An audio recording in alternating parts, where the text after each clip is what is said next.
Salam alaikum à tous les Marocains. Merci à vous de votre accueil. Et je tiens déjà à remercier en priorité Sa Majesté le roi du Maroc pour son accueil dans votre beau pays.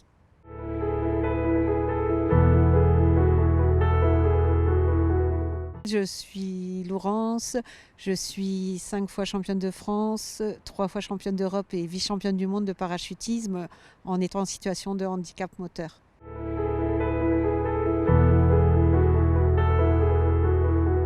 Mon parcours, je suis une ancienne militaire parachutiste française et en 2015, j'ai eu malheureusement l'idée d'aller en vacances donc dans un pays à côté d'ici, donc en Tunisie. Et alors que j'étais dans un bel hôtel, j'ai une ampoule qui a brûlé. Moi je suis parachutiste, donc pour moi c'était facile de changer une ampoule. Je suis descendue au magasin, j'ai acheté une ampoule.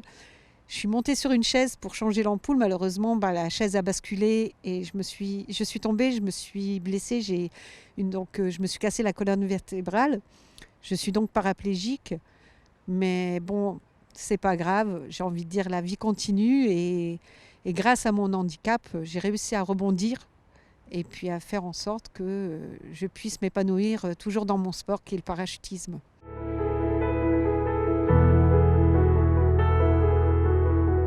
Ma relation avec le parachutisme était toute petite. Toute petite, quand mes parents me demandaient ce que je voulais faire, je leur disais simplement, je leur répondais, moi, quand je serai grande, je serai un oiseau. Donc c'était cette sensation de liberté. Et puis bon, j'ai eu la chance, donc par mon parcours déjà militaire, de pouvoir rentrer dans l'armée française en tant que parachutiste, passer mon brevet. Et en fait, dès le moment où on fait un saut, deux sauts, trois sauts, après voilà, c'est maladif. On a besoin de continuer dans ce sport, quoi. Pour ma part, ça a été ça. Ça a été vraiment comme ça que je suis arrivée au parachutisme.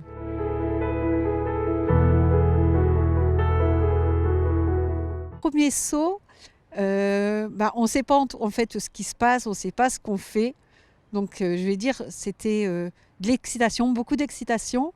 Et puis quand on m'a dit go, j'ai sauté, j'ai pas réfléchi en fait. Le second saut est plus difficile généralement parce qu'on sait ce qu'on a vécu au premier. Et puis notre cerveau a commencé à cogiter en se disant là, ce que tu es en train de faire, c'est pas tout à fait normal. Tu sors d'un avion alors que l'avion n'a rien et t'es pas en danger. Pourquoi tu vas sauter? Mais après, quand le deuxième est passé, ça y est, c'est bon. Comme on dit chez nous, on est piqué et puis on a la maladie. On n'a qu'une envie, c'est de remonter tout de suite.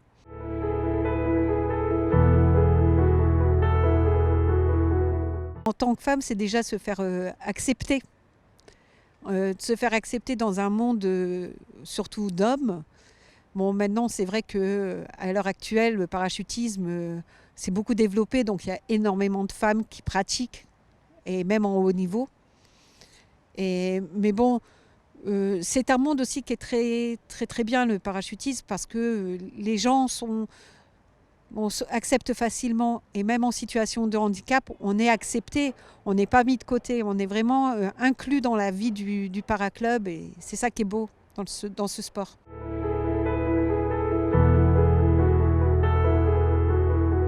Ici, j'ai été invitée par la Fédération marocaine et puis par Sa Majesté le roi du Maroc à venir pour assister à la demi-finale et la finale de la CAN. Donc il faut savoir que je suis atteinte d'une maladie qui est le cancer.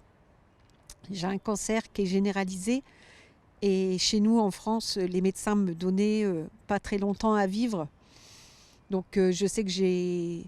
Bon après, on ne sait pas ce que demain nous réserve la vie, mais voilà, mon rêve à moi, c'était de venir assister à la CAN, à un match de la CAN au moins. Et grâce à Sa Majesté et à la Fédération marocaine, à la Fédération royale marocaine, j'ai eu la chance et le bonheur extrême d'être invitée à venir chez vous. Et puis j'ai assisté à la demi-finale déjà de la CAN ou qui s'est fini par quand même une victoire du Maroc. Et ça, il faut savoir que moi, je suis supportrice du Maroc depuis toujours. Et donc, pour moi, c'était immense. Et je vais avoir l'occasion aussi de participer à la finale, en fait. Cette grande finale qui, Inch'Allah, on espère, sera une victoire marocaine.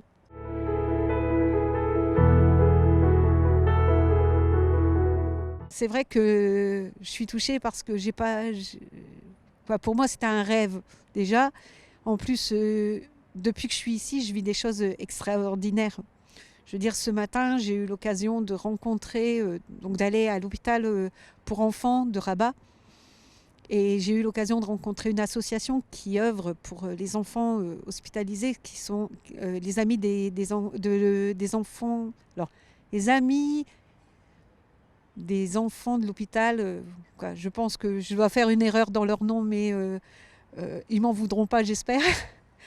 Mais je veux dire, ce qu'ils font ici au Maroc pour les enfants, c'est extraordinaire, puisque en fait, moi, comme je vis la même chose de par mon cancer, donc je sais ce que ces enfants vivent actuellement, et ça me touche d'autant plus. Bon, après, je suis moi-même maman et mamie, donc je pense que il n'y a rien de plus beau dans ce monde qu'un enfant.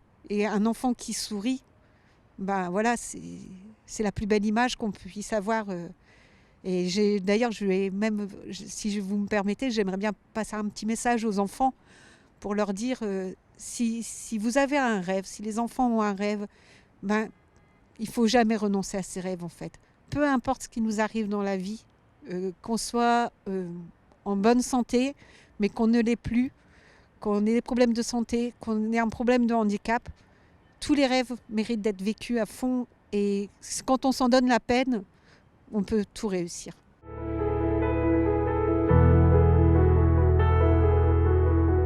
Le Maroc, franchement, c'est un pays merveilleux, quoi. Vous avez un très très très très beau pays. C'est ultra propre, faut dire ce qui est. Et les Marocains sont des gens généreux, sont des gens accueillants. Euh, Moi, je vis des moments que jamais j'ai vécu, même en France, quoi. Je veux dire, je viens de France, et pourtant, l'accueil des gens du Maroc, il est juste exceptionnel. Et alors après, l'ambiance que j'ai eu la joie de vivre au stade, c'était juste c'est incroyable, quoi. Je n'ai pas les mots, en fait, pour dire l'ambiance à tel point elle est très très belle.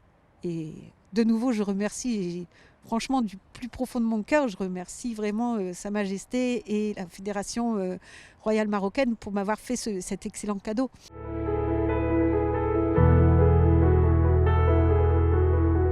Les enfants, pour moi, c'est ma vie, en fait. Moi, comme j'ai déjà dit, je suis maman, je suis mamie.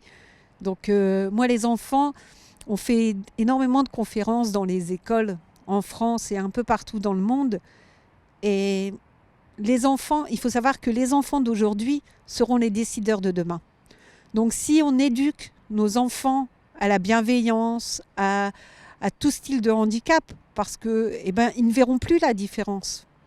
Et c'est ça qui est beau, parce que on se dit que le monde qu'on prépare aujourd'hui ne fera que être meilleur demain.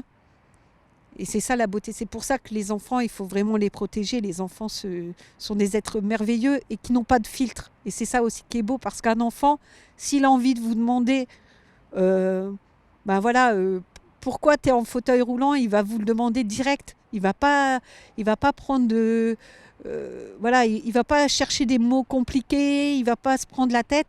Il va venir vers nous directement. Il va pas regarder si on est occupé, si on n'est pas occupé, avec qui on est. Un enfant, c'est spontané. Et c'est ça qui est beau. C'est que, voilà, ils sont pas de filtre, et moi, c'est ça que j'aime.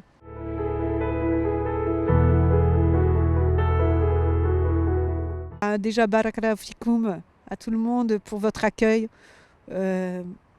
Voilà, je vous souhaite que le meilleur. Inch'Allah, que Allah vous donne tout ce que vous aimez, tout ce que vous avez envie de vivre, et plus particulièrement les enfants qui puissent vivre tous leurs rêves.